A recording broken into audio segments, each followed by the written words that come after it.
I never thought it would actually happen. One minute, I'm rolling my eyes at him for being too sensitive. And the next, he's zipping up a suitcase and walking out like I'm some kind of stranger. I'm Emily. I'm 27, and if I could take back one decision in my life, it would be the night I chose to defend my so-called best friend over the man who truly loved me. This whole mess started 2 years ago. It was a Sunday. I was late to brunch, like always, and Noahe was already 2 mimosas in when I arrived. He cracked a joke about how I could make even being late look cute. That's just how he talks. We'd been friends since high school. He knew all my secrets, all my breakups, and yeah, we'd kissed once, maybe twice. But it was never serious. At least, not to me. He was the guy who always had my back. The guy I called when my car broke down. The guy I drunk texted stupid memes at 2 a.m. When I met Jacob, things changed. Jacob was the real deal. Steady, kind, quietly ambitious. He had this calm about him that made me feel safe, seen, grounded. He worked as a civil engineer, nothing flashy, but something about the way he talked about bridges and roads made me weirdly proud. We met at a mutual friend's wedding. He spilled wine on my dress and offered to buy me a new one. I said no, and somehow ended up with a new boyfriend instead. The first 6 months were beautiful. He brought me flowers just because. He learned my coffee order. He laughed at my corny jokes and held me when I cried for no reason. He didn't judge me for my past. He even accepted Noah, at first. Noah didn't exactly make it easy. He called Jacob Mr. Spreadsheet behind his back and constantly made jokes like, "Don't worry, I'll always be her number one." I laughed it off. But looking back, I should have seen I wasn't joking. Not really. Jacob didn't complain. Not at first. He was respectful, even when he was uncomfortable. He asked questions like, "Have you ever had feelings for Noah?"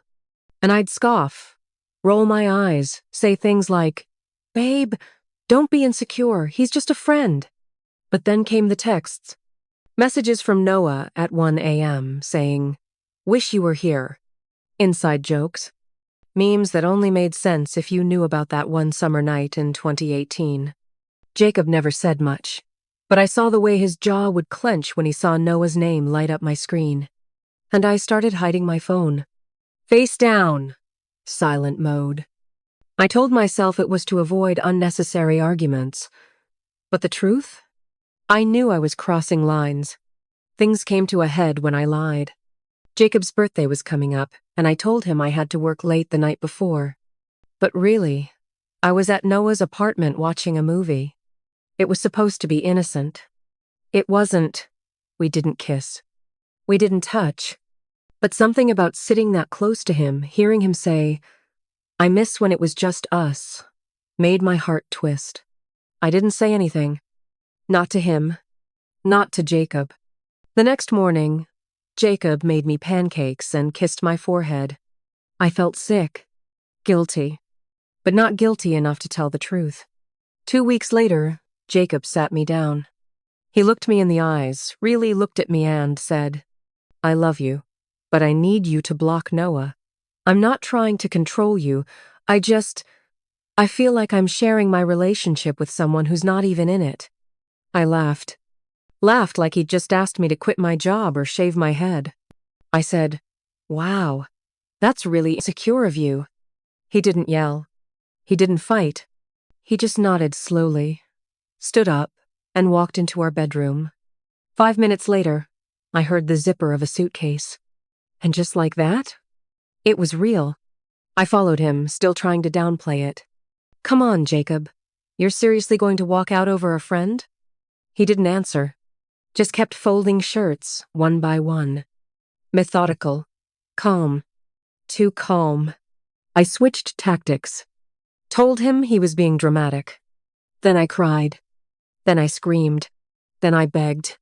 Nothing. He just said, "This isn't about Noah anymore.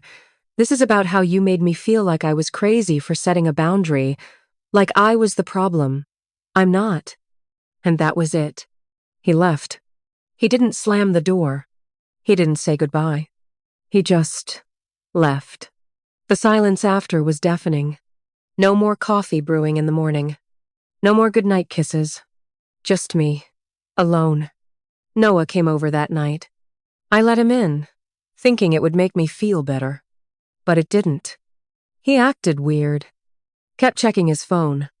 Didn't ask how I was. Didn't even stay the night. That's when it hit me. Noah wasn't my backup.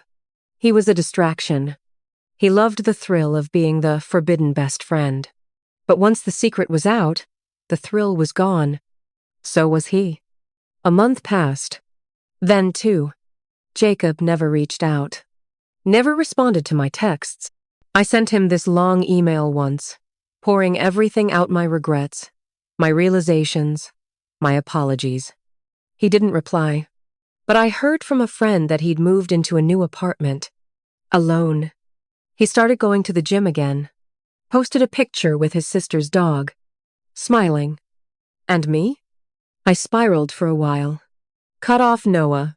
Deleted every text. Started therapy. Stopped lying. Stopped pretending I was okay. It's been 9 months. And for once, I'm not hiding anything. I'm dating someone new now, slowly. Carefully. But I still think about Jacob. Not because I want to chase him again, but because he taught me what love really looks like. Love with boundaries. Love that doesn't beg to be respected. Love that doesn't stay where it is not valued.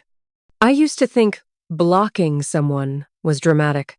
Now I see it differently. Sometimes, blocking someone is how you protect what matters. And I wish I'd learned that before I lost him. But I get it now. Jacob wasn't being insecure. He was being wise. And when he packed that night, he wasn't running away. He was walking toward peace.